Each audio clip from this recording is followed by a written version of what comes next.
নমস্কাৰ জেচিচিৰ সংবাদ পৰিক্ৰমালৈ আপোনাক স্বাগতম জনাইছো ষ্টুডিঅত মই জয়শ্ৰী মেধি প্ৰথমে চাওক আজিৰ সংবাদ শিৰোনাম লহৰিঘাটত সাইবাৰ অপৰাধীৰ টিঘিল খিলনি আপত্তিজনক বহু নথিপত্ৰ সহ তিনিজনক গ্ৰেপ্তাৰ কৰি প্ৰেৰণ কৰে জেললৈ কভিড-সৃষ্ট পৰিৱেশে লোকশিল্পীৰ জীৱনলৈ নমাই আনিছে অন্ধকাৰ লোকশিল্পীৰ জটিল সন্দিক্ষণৰ সময়ত কাষত থিয় হৈছে একাংশ শুভকাংক্ষী মঙ্গলবাৰে দ্বিতীয়বাৰৰ বাবে পুনৰ কাগজ কল নিলামৰ জাননী প্ৰকাশ অতি কম দৰত কাগজ কল বিক্ৰী কৰি কল ধ্বংস কৰাৰ ষড়যন্ত্ৰৰ অভিযোগ কৰ্মচাৰী ইউনিয়নৰ জাগিৰোডত স্বাস্থ্যমন্ত্ৰী কেশৱ মহন্ত মেগা টিকাকৰণ কেন্দ্ৰ পৰিদৰ্শন কৰি কোভিডক পৰাজয়ৰ আহ্বান কেশৱ মহন্তৰ এতিয়া চাওক বাতৰি বিস্তৃত ৰিপৰ্ট জাগিৰোডত স্বাস্থ্যমন্ত্ৰী কেশৱ মহন্ত মৰিগাঁও জিলাৰ অভিভাৱক মন্ত্ৰী মহন্তই সোমবাৰে পৰিদৰ্শন কৰে তিনিটাকৈ মেগা টিকাকৰণ কেন্দ্ৰ ৰাজ্যত দৈনিক 3 লাখ লোকক কোভিড ভেকচিন প্ৰদানৰ লক্ষ্য স্থিৰ কৰি এই টিকাকৰণ অভিযানত অংশগ্ৰহণ কৰিবলৈ আৰু কোভিডক পৰাজিত কৰিবলৈ আহ্বান জনায় জাগিৰোডত মেগা টিকাকৰণ অভিযানৰ বুজ ললে স্বাস্থ্যমন্ত্ৰী কেশৱ মহন্তই দৈনিক 3 লাখ লোকক কোভিড ভেকচিন প্ৰদানৰ লক্ষ্য কোভিডক পৰাজিত কৰিবলৈ সকলোকে আগবাঢ়ি আহিবলৈ আহ্বান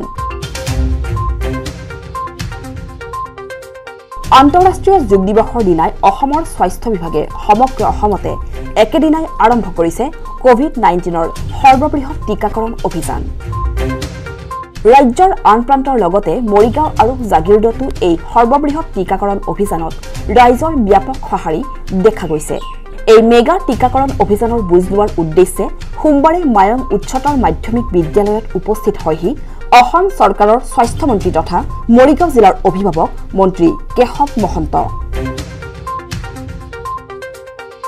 মন্ত্ৰীগৰাকীয়ে কয় সমগ্ৰ অসমতে 2118টা কোভিড-19ৰ প্ৰতিষেধক টিকা প্ৰদান কেন্দ্ৰত একে সময়তে 3 লাখ লোকক এই কোভিড টিকা প্ৰদান কৰা হ'ব এই হাৰত টিকা হৈ থাকিলে অহা 15 আগষ্টৰ ভিতৰত ৰাজ্যত কোভিড পৰিস্থিতি নিয়ন্ত্ৰণ হ'ব 20 জুন পৰ্যন্ত ৰাজ্যখনত 53,64,210 জন লোকক এই টিকা প্ৰদান কৰা হৈছে বুলি তেওঁ উল্লেখ কৰে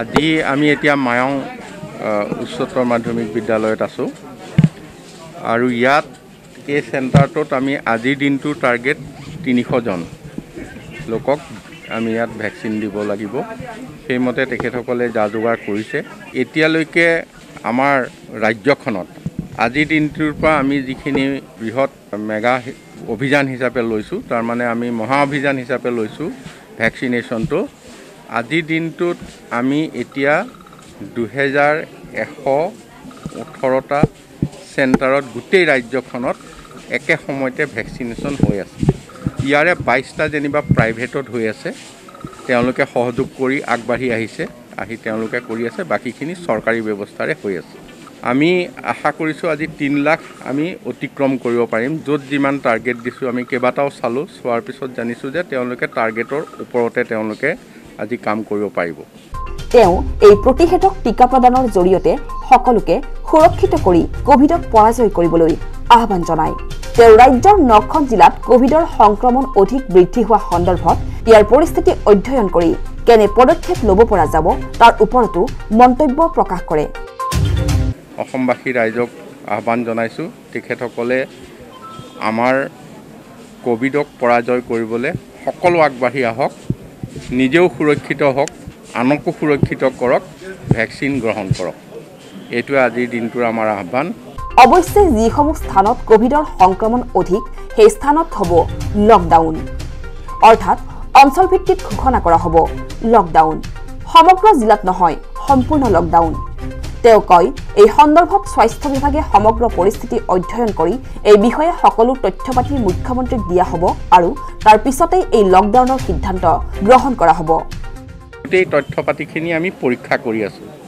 জিলাখন বুলি কোৱাৰ লগে লগে জিলাখনৰ কোনোবা এটা অঞ্চলত যদি হৈছে গোটেই জিলাখনকে আমি হয়তো আবদ্ধ কৰিলে ভুল হ'ব গতিকে কোন কোন অঞ্চলত বেছিকৈ হৈছে জিলাখনৰ সেই তথ্যপাতি আমি ইতিমধ্যে অধ্যয়ন কৰি আছোঁ সেই ধৰণে গোটেই তথ্য পাতিখিনি স্বাস্থ্য বিভাগৰ তৰফৰ পৰা মাননীয় মুখ্যমন্ত্ৰী ডাঙৰীয়াৰ ওচৰত দিয়া হ'ব আৰু মুখ্যমন্ত্ৰী ডাঙৰীয়াই এই ক্ষেত্ৰত এটা সিদ্ধান্ত 2-3 দিনৰ ভিতৰতে ল'ব। উল্লেখযোগ্য যে মৰিগাঁও আৰু যোৰহাট জিলাতো কোভিড সংক্ৰমণৰ হাৰ বৃদ্ধি হৈ আছে বুলি উল্লেখ কৰে স্বাস্থ্যমন্ত্ৰী মহন্তই। মন্ত্ৰীগৰাকীয়ে ইয়াৰ পিছতে মনহা আৰু জাগিৰোডৰ আন দুটা টিকা প্ৰদান কেন্দ্ৰতো উপস্থিত হৈ পৰিস্থিতিৰ বুজ লয় আৰু তেওঁক সহযোগ কৰে মৰিগাঁৱৰ উপায়ুক্ত সীমাৰেখা ভূঞা, স্বাস্থ্য বিভাগৰ বিষয়া কৰ্মচাৰীসকলে। নগাঁও হৈছে, মৰিগাঁও হৈছে, আগতকৈ গোলাঘাটত বাঢ়ি গৈছে, যোৰহাটত বাঢ়ি গৈছে। আগতে আমি 5খন জিলাতে পাই আছিলোঁ, তিনিচুকীয়া, ডিব্ৰুগড়, শোণিতপুৰ, নগাঁও বা ইফালে কাছাৰ। এতিয়াত আমি দেখিছোঁ আৰু 4-5খনত সংক্ৰমণটো অলপ বৃদ্ধি হৈছে। কিন্তু সংক্ৰমণ বৃদ্ধি হৈছে মানে গোটেই জিলাখনত কোন অঞ্চলত বেছি বৃদ্ধি হৈছে এই গোটেই কথাখিনি আমি সংগ্ৰহ কৰিছোঁ, কৰি পেলাই এক সিদ্ধান্ত মুখ্যমন্ত্ৰী ডাঙৰীয়াই ল'ব।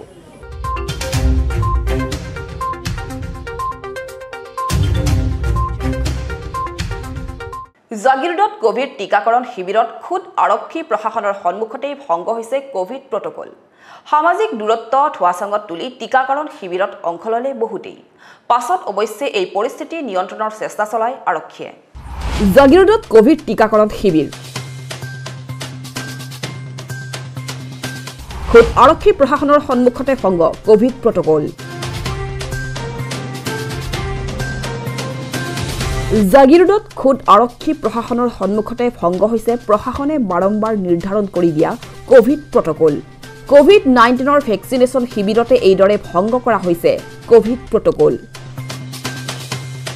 ভেকচিন ল'বলৈ অহা লোকসকলৰ মাজত নাই কোনো সামাজিক দূৰত্ব। আৰক্ষীৰ সন্মুখতে কোভিডৰ ভেকচিন ল'বলৈ আহি লোকসকলে গাত গা লগাই ভিৰ কৰা পৰিলক্ষিত হ'ল শনিবাৰে জাগিৰোড কলা মন্দিৰত আয়োজন কৰা এই টিকাকৰণ শিবিৰত। উল্লেখযোগ্য যে এতিয়াও মৰিগাঁও জিলাখনত হ্ৰাস পোৱা নাই কোভিডৰ সংক্ৰমণ, বৰঞ্চ জিলাখন ৰেড জোনত অন্তৰ্ভুক্ত হোৱাৰহে সম্ভাৱনা বাঢ়িছে। ইয়াৰ পিছতো কোভিড মহামাৰীক লৈ অলপো ভ্ৰক্ষেপ নাই এইসকল লোকৰ। পাছত অৱশ্যে আৰক্ষীয়ে পৰিস্থিতি নিয়ন্ত্ৰণৰ চেষ্টা চলায়। উল্লেখযোগ্য যে জাগিৰোড ব্যৱসায়ী সন্থাৰ উদ্যোগত আৰু মৰিগাঁও জিলা প্ৰশাসনৰ সহযোগত শনিবাৰে জাগিৰোড কলা মন্দিৰত কোভিড-19 ভেকচিনেশ্যনৰ এক শিবিৰ অনুষ্ঠিত কৰা হৈছিল।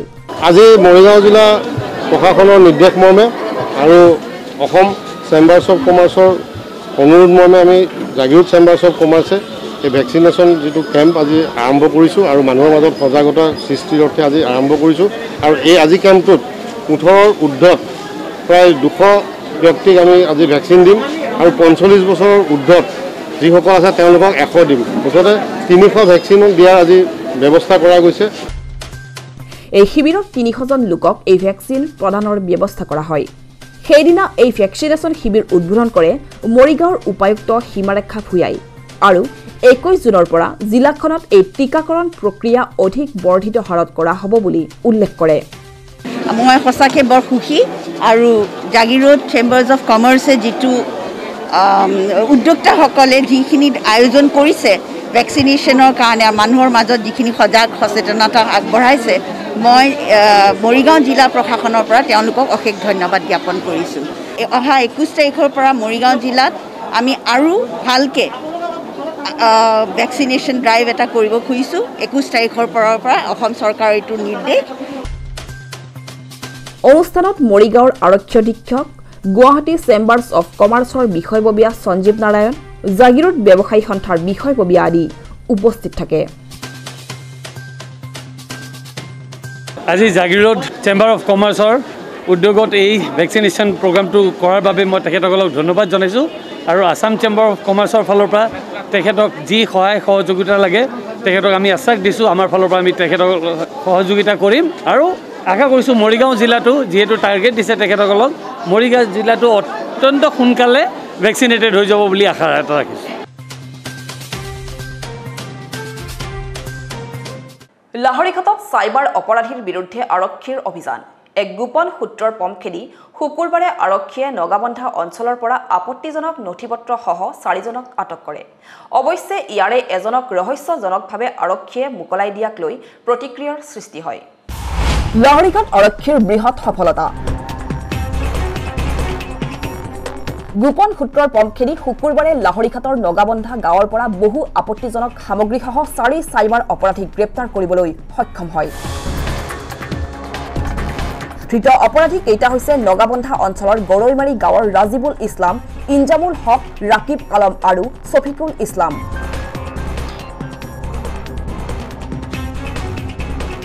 ধৃত অপৰাধী কেইটাৰ পৰা আৰক্ষীয়ে বৃহৎ পৰিমাণৰ ভুৱা বেংক পাছবুক, সিম কাৰ্ড, পেন কাৰ্ড, আধাৰ কাৰ্ড, ATM কাৰ্ড আৰু 9টা মোবাইল জব্দ কৰিবলৈ সক্ষম হয়।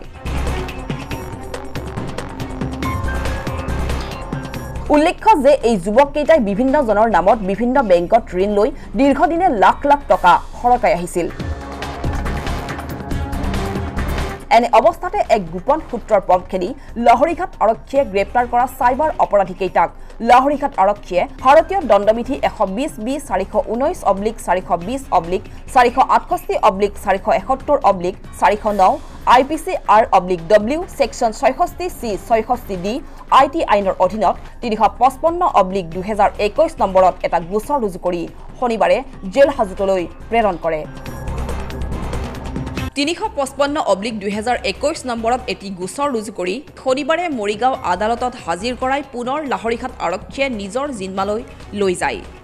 ইফালে ইয়াৰে এজন ছফিকুল ইছলামক আৰক্ষীয়ে ৰহস্যজনকভাৱে জিম্মাৰ পৰাই মুকলাই দিয়ে। ইফালে দেওবাৰে লাহৰিঘাট থানাৰ চৌহদত সাংবাদিকৰ দল দেখি থানাৰ চৌহদৰ পৰাই পলায়ন কৰে ছফিকুল ইছলাম খান ওৰফে ৰাহুলে। ইতিমধ্যে আৰক্ষীয়ে আন 3টা অপৰাধীক জেল হাজতলৈ প্ৰেৰণ কৰিছে।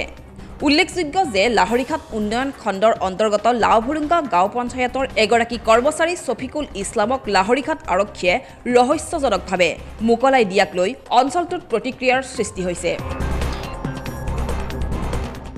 মঙলবাৰে পুনৰ কাগজ কল নিলামৰ জাননী প্ৰকাশ কৰিছে SPC কৰ্তৃপক্ষই। পূৰ্বতকৈ অধিক কম মূল্যত বন্ধ নগাঁও আৰু কাছাৰ কাগজ কল দুটা বিক্ৰীৰ বাবে প্ৰকাশ কৰিছে বিজ্ঞাপন। ইয়াকে লৈ কল কৰ্তৃপক্ষ আৰু চৰকাৰৰ বিৰুদ্ধে পুনৰ সৰব হৈ পৰিছে কল দুটাৰ কৰ্মচাৰী ইউনিয়ন। পুনৰ কাগজ কল নিলামৰ জাননী প্ৰকাশ। পূৰ্বতকৈ অধিক কম নিৰিখ ধাৰ্য কৰি বিজ্ঞাপন প্ৰকাশ। হিন্দুস্তান কাগজ নিগমৰ অধীনস্থ নগাঁও আৰু কাছাৰ কাগজ কলৰ শ্ৰমিক কৰ্মচাৰীসকলৰ জীৱনক লৈ হেতালি খেলা চৰকাৰে পুনৰ কাগজ কল নিলামৰ জাননী জাৰি কৰিছে। নিগমৰ লিকুইডেটৰ কুলদীপ ভাৰ্মাই দ্বিতীয়বাৰৰ বাবে প্ৰকাশ কৰিছে এই নিলামৰ বিজ্ঞাপন। পূৰ্বৰ নিৰিখতকৈ আৰু অধিক কম নিৰিখত কাগজ কল দুটা বিক্ৰীৰ বিজ্ঞাপন প্ৰকাশ কৰিছে মঙলবাৰে অৰ্থাৎ 22 জুন তাৰিখে। দ্বিতীয়বাৰৰ বাবে নিলামৰ নিৰিখ হৈছে 969 কোটি টকা। ইয়াৰ পূৰ্বে যোৱা 1 জুনত প্ৰকাশ কৰা নগাঁও আৰু কাছাৰ কাগজ কলৰ নিলামৰ নিৰিখ আছিল 1139 কোটি টকা। অৰ্থাৎ পূৰ্বতকৈ 170 কোটি টকা কম মূল্য নিৰ্ধাৰণ কৰা হৈছে দুয়োটা কাগজ কলত। প্ৰায় 54 মাহে দৰমহা বঞ্চিত কাগজ কল দুটাৰ শ্ৰমিক কৰ্মচাৰীসকলক লৈ SPC লিমিটেড আৰু চৰকাৰৰ এনে হঠকাৰী সিদ্ধান্তৰ বিৰুদ্ধে তীব্ৰ প্ৰতিক্ৰিয়া প্ৰকাশ কৰিছে নগাঁও আৰু কাছাৰ কল দুটাক লৈ গঠিত joint action committee of recognised ইউনিয়নে।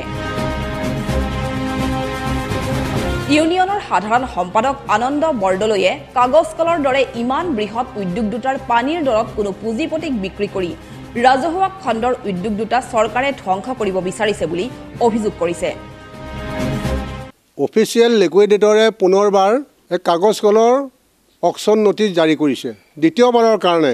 এতিয়া নতুনকৈ তেওঁ এইটো ৰিজাৰ্ভ প্ৰাইচটো ৰিডিউচ কৰি কেনে কমাই কেনে তেওঁ 969 কোটি টকা কৰিছে। ইয়াৰ আগতে 1 জুন তাৰিখে তেওঁ যিটো অকশ্যন নটিচ দিছিলে তাত আছিলে 1139 কোটি টকা।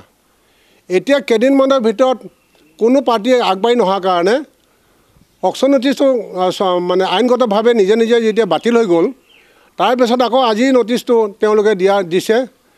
গতিকে ইয়াত আছে 969 কোটি টকা। এই চৰকাৰী সম্পত্তি এটা ইমান পেলনীয়া বস্তুৰ দামত বিক্ৰী কৰিবলৈ এটা ষড়যন্ত্ৰ এটা ৰচিছে। চৰকাৰে কললুটা পুনৰ কাৰ্যক্ষম কৰি চলোৱাৰ ব্যৱস্থা কৰিব লাগে বুলি আহ্বান জনায় ইউনিয়নৰ সাধাৰণ সম্পাদকগৰাকীয়ে। লগতে শ্ৰমিক কৰ্মচাৰীসকলে পাবলগীয়া সকলো দৰমহা আদি অতি সোনকালে আদায় দিব লাগে বুলিও তেওঁ চৰকাৰক আহ্বান জনায়। চৰকাৰক আমি আহ্বান জনাইছোঁ, এই চৰকাৰী সম্পত্তিটো এটা ধ্বংস কৰি কেনে এটা বাহিৰা মানে বনিয়া দলক নামাতি কেনে চৰকাৰে আগবাঢ়ি আহিব লাগে। 969 কোটি টকাত তেওঁলোকে এই মিলটো লোৱাৰ ব্যৱস্থা কৰি কেৰেলা আৰু মানে মধ্যপ্ৰদেশৰ নিচিনা তেওঁলোকে নিজে লৈ কিনে মিলটো চলাব লাগে আৰু কৰ্মচাৰী প্ৰাপ্য দৰমহাখিনি অতি সোনকালে আদায় দিব লাগে। কিয়নো বেতন বঞ্চিত কললুটাৰ 89 জন শ্ৰমিক কৰ্মচাৰী ইতিমধ্যে অকালতে মৃত্যুবৰণ কৰিছে। কাৰণ ইতিমধ্যে 89 জন শ্ৰমিক ইতিমধ্যে মৃত্যু হৈছে। গতিকে অনাহাৰে মানে তেওঁলোকে দিনতে সহ্য কৰিব নোৱাৰি, আৰ্থিক দিনতে সহ্য কৰিব নোৱাৰি, ল'ৰা ছোৱালীক পঢ়াৰ পৰা বাদ দিব লগা হৈছে, এইবিলাক সহ্য কৰিব নোৱাৰি আজি চিকিৎসা মানে মৃত্যু হৈছে চিকিৎসাৰ অভাৱত। সোণাপুৰত ৰাইজৰ ৰোষত ছাগলী চোৰ। ৰাইজে ভাঙিলে চোৰৰ বিলাসী বাহনৰ পৰা উদ্ধাৰ 5টাকৈ চুৰি কৰা ছাগলী। সোণাপুৰৰ টেপেচিয়াত ছাগলী চোৰৰ উপদ্ৰৱ। বিলাসী বাহনত উদ্ধাৰ হৈছে 5টাকৈ ছাগলী। স্থানীয় ৰাইজে ভাঙিলে ধৃত ছাগলী চোৰৰ বিলাসী বাহনখন।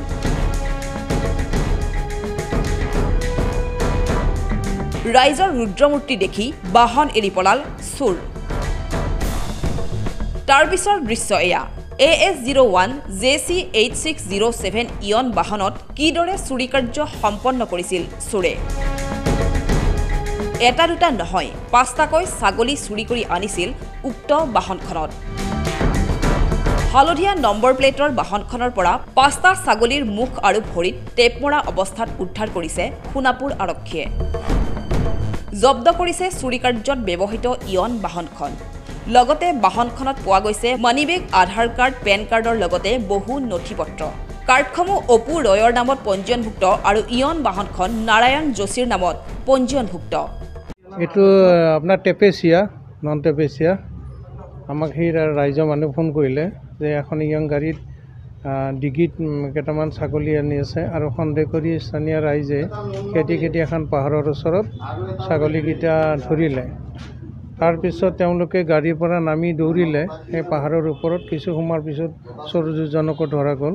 5টা ছাগলী তেওঁলোকে চুৰি কৰি ডিগিৰ ভিতৰত সোমাই লৈ আহিছিলে। ৰফিকুল, অহিতুল, এটা হাতীগাঁও, এটা আপোনাৰ নুনমাটি, এই দুজনক কাৰত্ব কৰা হৈছে।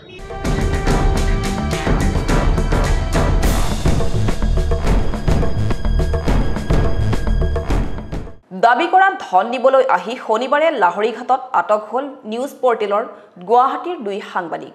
এনে ঘটনাই সাংবাদিক মহলৰ লগতে লাহৰীঘাটৰ স্থানীয় লোকৰ মাজতো ব্যাপক প্ৰতিক্ৰিয়াৰ সৃষ্টি কৰিছে। নিউজ পৰ্টেল নিউজ 30ৰ এই 2 সাংবাদিক হৈছে পৰ্টেলটোৰ সহকাৰী সম্পাদক ৰমেন বৰা আৰু অনুপ কলিতা।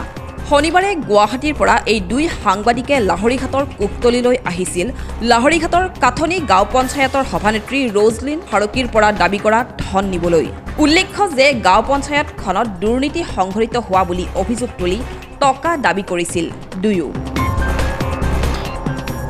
আপোনাক চিনি পাইছোঁ দিয়ক দাদা। ক'ত চিনি পাইছে? আপোনাক চিনি পাইছোঁ দিয়ক মই। ক'ত চিনি পাইছে? কিয় চিনি নাপাওঁ আপোনাক? কেনেকৈ চিনি পাইছে? আকৌ লাহৰীঘাটত আপোনাৰ লগো পাইছোঁ মই।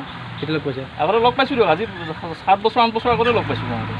দাবী কৰা ধন নিবলৈ আহোঁতেই লাহৰীঘাটৰ আৰক্ষীয়ে আবেলি কুকতলিত 2 পৰ্টেলৰ সাংবাদিকক গ্ৰেপ্তাৰ কৰিবলৈ সক্ষম হয়। আৰক্ষীয়ে লগতে তেওঁলোকৰ AS01 DS 8794 নম্বৰৰ পালচাৰ বাইকখনো জব্দ কৰে। অভিযোগ মতে যোৱা কিছুদিনৰ পৰা নিউজ পৰ্টেলটোৰ সহকাৰী সম্পাদক ৰমেন বৰাই ফোনযোগে সভানেত্ৰীগৰাকীক হাৰাশাস্তি কৰি আহিছে। ইফালে আটকাধীন সাংবাদিক দুজনে 2 লাখ টকা দাবী কৰাৰ অভিযোগ তুলি সভানেত্ৰী ৰজলিন ফাৰুকীয়ে লাহৰীঘাট থানাত দাখিল কৰিছে এখন এজাহাৰ। ঘটনা সন্দৰ্ভত পঞ্চায়ত সভানেত্ৰী আৰু লাহৰীঘাট থানাৰ ভাৰপ্ৰাপ্ত আৰক্ষী বিষয়াৰ ভাষ্য আছিল এনেধৰণৰ। কোনোবা ৰমেন বৰা বুলি নাম কৈছিলে মানুহজনে। নাম কোৱাৰ পিছত তেখেতে গুৱাহাটীৰ কোনোবা নিউজ চেনেলৰ এডিটৰ বুলি মোক পৰিচয় দিছিলে।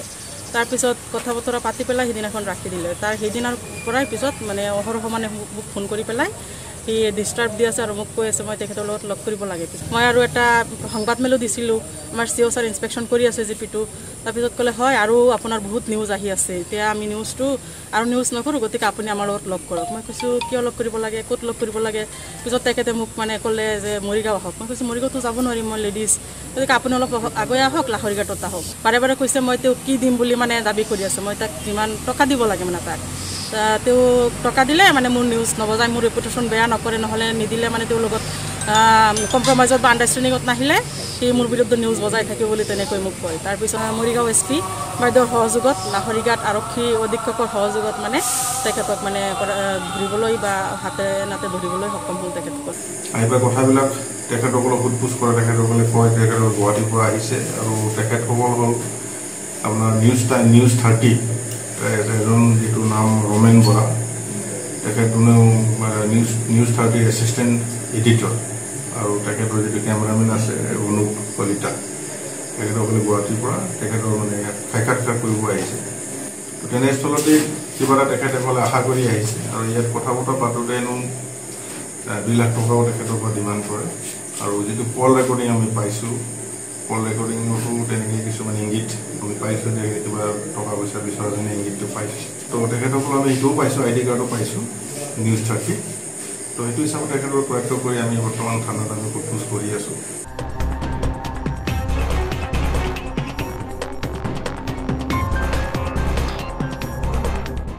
মৰিগাঁও জিলাৰ মায়ং উন্নয়ন খণ্ডৰ অন্তৰ্গত পালিগুৰি গাঁও পঞ্চায়তত চতুৰ্দশ বিত্তীয় আয়োগৰ উন্নয়নৰ কামত দুৰ্নীতি অনিয়মৰ অভিযোগ উত্থাপিত হৈছে স্থানীয় ৰাইজে উত্থাপিত অভিযোগৰ উচিত তদন্ত দাবী কৰিছে মায়ং উন্নয়ন খণ্ডৰ অন্তৰ্গত পালিগুৰি গাঁও পঞ্চায়তৰ কেতবোৰ কামত দেখা গৈছে বিসংগতি এইটো পঞ্চায়তখনৰ অন্তৰ্গত তৰংগাপাৰ গাঁৱত অৰ্ধনিৰ্মিত এটা শ্মশানৰ দৃশ্য বিগত 2015-16 আৰু 2016-17 বৰ্ষত দুটা পঞ্চায়তত উক্ত শ্মশানখন নিৰ্মাণৰ বাবে আবণ্টন দিয়া হৈছিল মুঠ 5.5 লাখ টকা কিন্তু আজি 5-6 বছৰ অতিক্ৰম কৰাৰ পিছতো সম্পূৰ্ণ নহল শ্মশানখনৰ কাম শ্মশানৰ বৰ্তমান কাম বেছি কিছু হয় নাই শ্মশানৰ কাম বহুত বাকী আছে পানীৰ বহুত অসুবিধা মোৰ মানে বৰিংটো মানে মোৰ বিশেষকৈ দৰকাৰ ৰাইজৰ মানুহ আহি পেলাই মোক বহুত ঝামেলা কৰে এইটো কাৰণে এইটো শ্মশানটো এতিয়ালৈকে কমপ্লিট হোৱা নাই অলপ বাকী আছে দুটা মানুহ আহিলে বেলেগ জেগা জ্বলাই দিব লাগে আমাৰ ফিনিচিঙৰ কামবিলাকৰ বাকী আছে এইবিলাক হোৱা নাই এতিয়ালৈকে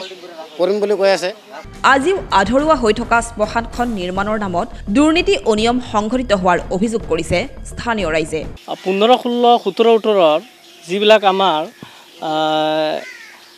14 ফাইনেন্সৰ কাম আছিলে এতিয়ালৈকে হোৱা নাই তাৰমানে আমি ৱেটিং শ্বীটে হওক বা আমাৰ শ্মশানখন যিটো ৰাজহুৱা আমাৰ বস্তু আচৰিত কথা আজি ইমান দিন ধৰি হোৱা নাই কাৰণটো আমি নাজানো কিহৰ কাৰণে হোৱা নাই আৰু কমিটিও আছে বা কমিটি কিবা কি পদক্ষেপ লৈছে কিন্তু আচৰিত কথা এটা দুটা লাশ আহিলে আমাৰ ইয়াত জ্বলোৱা অসুবিধা হৈ যায় গতিকে আমাৰ এইটোৱে দাবী যে যিখিনি টকা অলৰেডি উইথড্ৰ হৈ গৈছে বোলে গতিকে টকাখিনি যাতে আমাৰ উচিত কামত যিখিনি কাম আছে এইটো শেষ হোৱা আৰু তদন্ত কৰি যদি কোনোবা দোষী হয় এইটো উচিত শাস্তি দিব লাগে এইটো এবাৰতো আহিছে 2.5 লাখ টকা আৰু এবাৰ আহিছে 3 লাখ টকা দুটা ফেজত ইয়াতে 5.5 লাখ টকা আহিছে গতিকে 5.5 লাখ টকাৰ কাম হয়নে নহয় সকলোৱে মূল্যায়ন কৰিলে দেখা পাব ইয়াতে গতিকে এই কামখিনি সঠিকভাৱে হ'ব লাগে এইটোৱে আমাৰ দাবী একেদৰে কামৰ বিপৰীতে থাকিবলগীয়া নামফলক এখনো নথকাত বিভাগীয় কৰ্তৃপক্ষ আৰু পঞ্চায়ত প্ৰতিনিধিৰ বিৰুদ্ধে উচিত তদন্তৰ দাবী কৰিছে এই সকল লোকে গতিকে যিবিলাক 14 ফাইনেন্সৰ কামৰ আচৰিত কথা এটাৰো সাইনবোৰ্ড নাই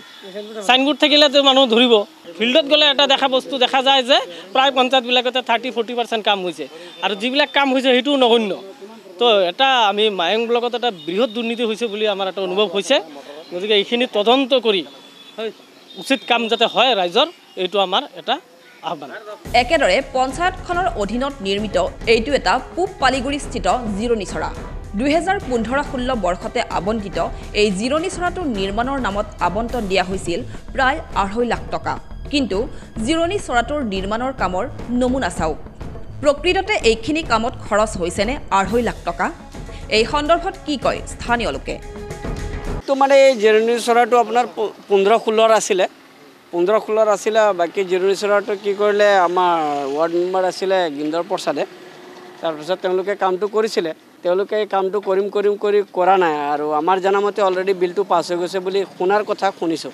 এইটো পালিগুৰি পঞ্চায়তৰ হয়। 2.5 লাখ টকাৰ স্কিম আছিলে নেকি সম্ভৱ, এইটো 2.5 লাখ টকাৰ স্কিম আছিলে, বাকীখিনিতো হয় নাই। দেখিছে ৱাল নাই, বাউণ্ডেৰীটো হ'ব লাগে, এইটো দেখিলে মানুহ পৰিলে মানুহ মৰি যাব, সিফালে কিমান খাল হৈ আছে, কোনোবা যদি দুৰ্ঘটনা হৈ মৰি যায় কিমান দুখৰ কথা। সেইটো কাৰণে আমি আমাৰ চৰকাৰক জনাওঁ যে তেওঁলোকে ভালদৰে তদন্ত কৰি বস্তুটো বনাই দিয়ে। উল্লেখযোগ্য যে চতুৰ্দশ বিত্তীয় আয়োগৰ অধীনত মায়ং উন্নয়ন খণ্ডত অকল এইবোৰেই নহয় আৰু অধিক উন্নয়নমূলক কামত বিসংগতি তথা দুৰ্নীতি অনিয়ম সংঘটিত হোৱাৰ অভিযোগ পোৱা গৈছে। এই বিষয়ে আমি দেখুৱাম পৰৱৰ্তী প্ৰতিবেদনত। এসময়ত গাঁও কিংবা চহৰত বিয়া সভাসমূহত লোকশিল্পীসকলৰ গুৰুত্ব আছিল অপৰিসীম। বিভিন্ন বাদ্যযন্ত্ৰৰ উপস্থিতিয়ে বিয়া সবাহৰ অনুষ্ঠানত সৃষ্টি কৰিছিল এক প্ৰাণময় পৰিৱেশ। কিন্তু কৃষ্টিৰ আকৰ এইসকল লোকশিল্পীৰ জীৱনলৈ সাম্প্ৰতিক কৰোণাসৃষ্ট পৰিৱেশে এক জটিল সন্ধিক্ষণলৈ যেন ঠেলি দিছে। কেনেকৈ জীয়াই আছে এওঁলোক চাওঁ আহক। ক্ৰমাৎ সলনি হৈছে সময়, সহজ সৰল জীৱনবোৰ হৈ পৰিছে জটিল। তাহানিৰ সেই বিয়া বাৰু উৎসৱ পাৰ্বণবোৰৰ পৰিৱেশৰ লগত আজিৰ পৰিৱেশৰ আকাশ পাতাল পাৰ্থক্য। আজিৰ বিয়া ঘৰত উচ্চ স্বৰৰ সংগীত, ডিজেৰ পৈভৰ, এক বিপৰীত দৃশ্য। অসমৰ চহা আৰু কৃষি জীৱনৰ পৰিৱেশ পৰিস্থিতিক এই শিল্পীসকলে কৃষ্টিৰ মাধ্যমেৰে দাঙি ধৰিছিল। তেওঁলোকৰ অবিহনে কাৰ্যত বিয়া সবাহসমূহত বিৰাজ কৰিছিল ৰিঙা ৰিঙা পৰিৱেশ।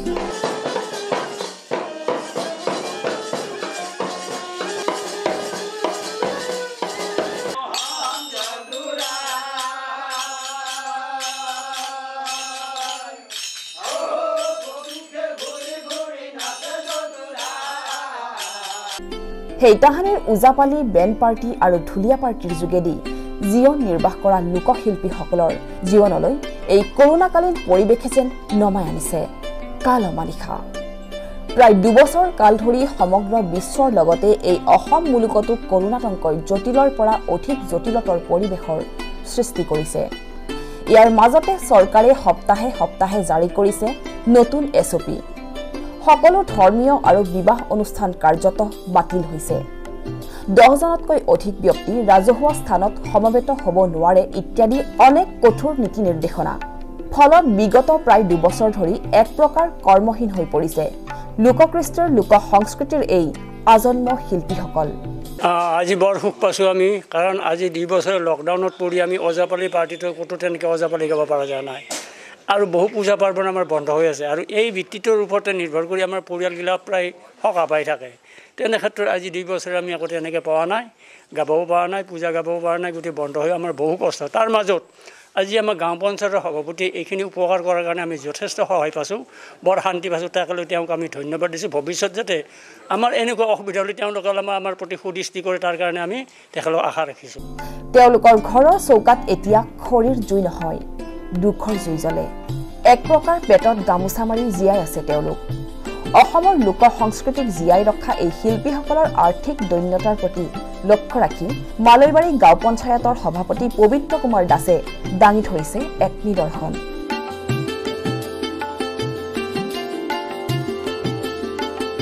সভাপতিগৰাকীয়ে মালৈবাৰী গাঁও পঞ্চায়তৰ অন্তৰ্গত লোকশিল্পীসকলৰ বেণ্ড পাৰ্টিৰ 6টা দল, ওজাপালিৰ 3টা দল আৰু ঢুলীয়াৰ 1টা দলৰ মুঠ 85টা পৰিয়ালক প্ৰদান কৰিছে খাদ্য সামগ্ৰী।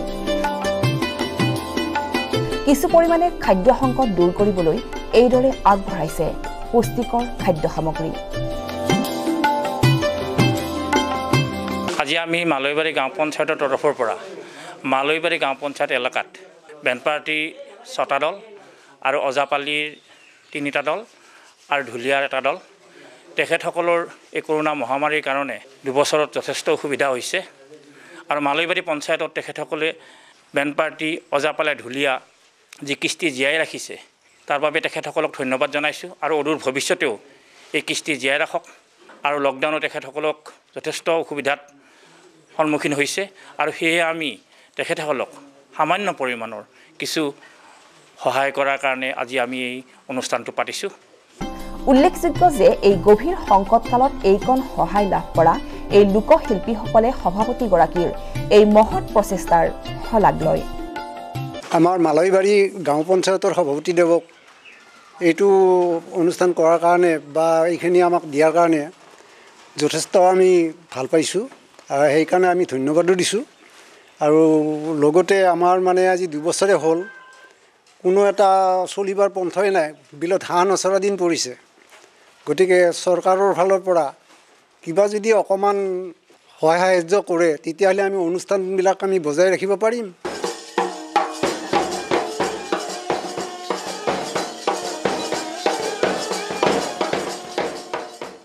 এতিয়া চাওঁ হক সংক্ষিপ্ত ৰূপত কেইটামান বাতৰি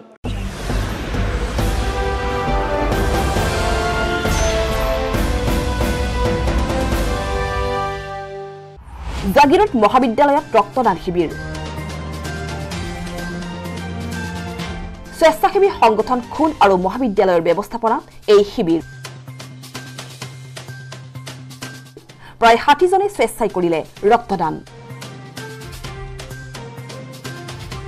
কোভিড-সৃষ্ট পৰিৱেশৰ মাজতে শনিবাৰে জাগিৰোড মহাবিদ্যালয়ত অনুষ্ঠিত কৰা হয় এক ৰক্তদান শিবিৰ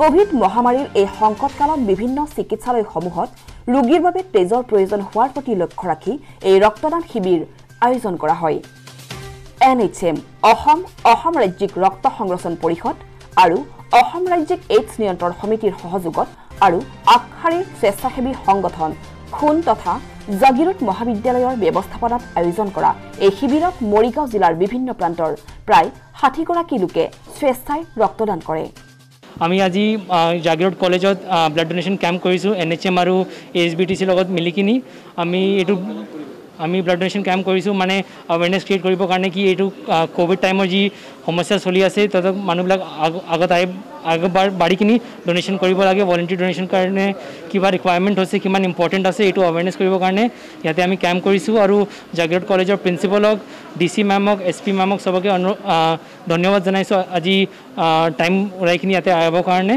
আৰু চবক অনুৰোধ কৰিম কি ৰক্তদান কৰিব লাগে ৰক্তদান আজিকালি খুব ইম্পৰ্টেণ্ট হৈছে তো ৰক্তদান যেনেকৈ কোৱা যায় ৰক্তদান মহাদান NGOৰ নাম হৈছে খুন NGOৰ নাম আছে আমাৰ খুন এইটো ৰেজিষ্টাৰ্ড আছে জানভি ছ'চিয়েল ৱেলফেয়াৰ ফাউণ্ডেশ্যন নামৰ এই শিবিৰটো উদ্বোধন কৰে মৰিগাঁওৰ উপায়ুক্ত সীমাৰেখা ভূঞাই যিটো ব্লাড ডোনেশ্যন কেম্প অৰ্গেনাইজ কৰিছে মই তাত আহিছোঁ আৰু যিখিনি উদ্যোক্তাসকলে আয়োজন কৰিছে ভাল লাগিছে আৰু ইয়াত আমাৰ কেইবাজনো ব্যক্তিয়ে তেওঁলোকে ব্লাড ডোনেশ্যন অলৰেডি কৰিলে আৰু কেইজনমান ৰৈ আছে আৰক্ষী মানুহো কিছুমানে দিছে আৰু মোৰ ভাল লাগিছে যে গোটেই আয়োজনটোৱে বৰ ধুনীয়াকৈ কৰিছে আৰু মানুহ নিজ ভলেণ্টাৰীলি আগবাঢ়ি আহিছে for blood donation so' that is a good step আৰু তাকে আজি উদ্যোক্তাসকলক মই ধন্যবাদ জ্ঞাপন কৰিছোঁ আৰু আশা ৰাখিছোঁ মৰিগাঁও জিলাত এনেধৰণৰ ব্লাড কেম্প আৰু 2-এখন পাতিব পাৰিম এই লৈ মহাবিদ্যালয় প্ৰাংগণত অনুষ্ঠিতভাৱে আয়োজন কৰা অনুষ্ঠানত উপায়ুক্তগৰাকীৰ লগতে আৰক্ষী অধীক্ষক অপৰ্ণা নটৰাজন মহাবিদ্যালয়খনৰ অধ্যক্ষ ডক্টৰ ভৱেন চন্দ্ৰ নেওগ NHM আৰু স্বাস্থ্য বিভাগৰ বিষয়া খুনৰ কাৰ্যকৰ্তাসকলো উপস্থিত থাকে हमारा ऑर्गेनाइजेशन का नाम खून ऑर्गेनाइजेशन है हमने आज जागीरोड में ब्लड डोनेशन कैंप ऑर्गेनाइज किया है सबसे पहले मैं यहाँ के DC सीमारेखा भूया मैम को थैंक यू बोलना चाहूँगी उनका सपोर्ट के लिए उनके बाद मैं जागीरोड कॉलेज के प्रिंसिपल सर को थैंक यू बोलना चाहूँगी उनके एंटायर सपोर्ट के लिए डोनेशन कैंप को ऑर्गेनाइज करने के लिए कोरोना के टाइम पे जब लोगों को डर लग रहा है कि हम बाहर जाके हॉस्पिटल में डोनेट नहीं कर पाए उसी टाइम हम ये कोशिश कर रहे हैं कि हम लोगों को एक ऑल्टरनेट ऑप्शन दिया जाए ताकि हम बाहर उन्हें हॉस्पिटल नहीं बुला के उनके ऑल्टरनेटिव सोल्यूशंस देके उन्हें डोनेशन के लिए एनकरेज कर सकें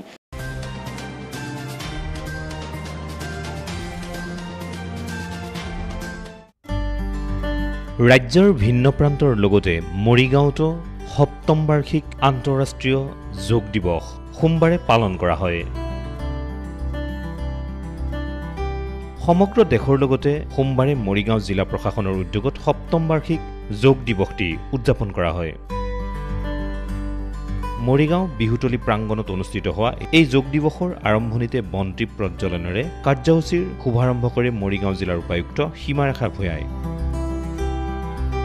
লগতে মৰিগাঁওস্থিত 128 নং CRPF বেটেলিয়ন কেম্পত আয়োজন কৰা হয় এই যোগ দিৱস মৰিগাঁও জিলা প্ৰশাসনৰ উদ্যোগত সপ্তম আন্তৰ্জাতিক যোগ দিৱস উদযাপন কৰা হ'ল 21 জুন তাৰিখে সমগ্ৰ ভাৰতবৰ্ষতে এইটো পালা হৈছে আৰু আমিও মৰিগাঁও জিলা এইখন যোগ যিটো দিৱস হিচাপে পালন কৰিছোঁ। আপোনালোকে জানে যোগাসনৰ আজিকালি ইম্পৰ্টেঞ্চটো বাঢ়ি গৈছে, ছিগনিফিকেঞ্চটো স্বাস্থ্য কাৰণে উপযোগী আৰু fitness of the mind and body এই দুটাৰ কাৰণে যোগাসনৰ খুব প্ৰয়োজন হৈছে। আশা ৰাখিছোঁ আমাৰ উঠি অহা ডেকা চাম সকলোৱে মানে উৎসাহিত হয় আৰু যোগ অন এ ডেইলি বেচিছ কৰে।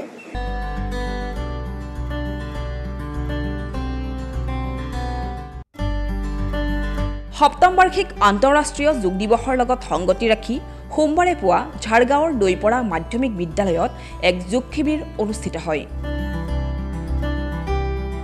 মৰিগাঁও জিলাৰ জাগিভকত গাঁও মণ্ডল বিজেপিৰ উদ্যোগত আয়োজন কৰা এই যোগ শিবিৰত বিজেপি আৰু RSSৰ কাৰ্যকৰ্তাসকলে অংশগ্ৰহণ কৰে।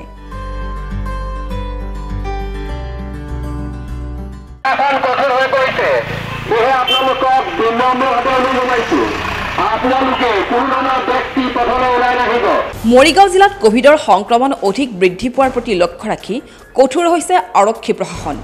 জিলাখনৰ জাগিৰোড চহৰতো সান্ধ্য আইনৰ নিয়ম ভংগ কৰা লোকৰ বিৰুদ্ধে বুধবাৰে এইদৰে আৰক্ষী তৎপৰ হৈ পৰে আৰু নিয়ন্ত্ৰণৰ চেষ্টা চলায়। প্ৰশাসনে জিলাখনত দিনৰ 1 বজাৰ পৰা পুৱতি নিশা 5 বজা পৰ্যন্ত জাৰি কৰিছে সান্ধ্য আইন। মহোদয়াৰ নিৰ্দেশ মৰ্মে জাগিৰোড থানা এলেকাত দিনৰ 1 বজাৰ পিছত সান্ধ্য আইন জাৰি কৰা হৈছে। এই সময়ছোৱাত বিভিন্ন লোকে চাইকেল চলোৱা বা মটৰচাইকেল চলোৱা বা 4 চকা বাহন চলোৱা আবেলি খোজ কঢ়া লগতে বিভিন্ন অজুহাতত ঘূৰি ফুৰা পৰিলক্ষিত হৈছে। আৰক্ষীয়ে এই সময়ছোৱাত অভিযান চলাই কেইবাখনো ই-ৰিক্সা আৰু মটৰচাইকেল জব্দ কৰে। জিলা প্ৰশাসনৰ নিৰ্দেশ মতে আমি মৰিগাঁও টাউনত পুৰা কঠোৰ হেৰি কৰিছোঁ। কোনো মাস্ক পিন্ধা নাই, ডাবুল আহিছে, গোটেইখিনি আমি ফাইন কাটিছোঁ। আমি পুলিচ প্ৰশাসনৰ পৰা দৃষ্টি কৰিছোঁ কোনো যাতে দুচকীয়া গাড়ীত কোনো ডাবুল আহিব নোৱাৰে, উইদাউট হেলমেটত আহিব নোৱাৰে, চবেই যাতে মাস্ক পিন্ধিব। আমি জিলা প্ৰশাসন নিৰ্দেশ মৰ্মে আমি পুলিচ প্ৰশাসন পূৰা মৰিগাঁও ডিষ্ট্ৰিক্টত জাগিৰোডত আমি পূৰা কঠোৰ হৈ পৰিছোঁ।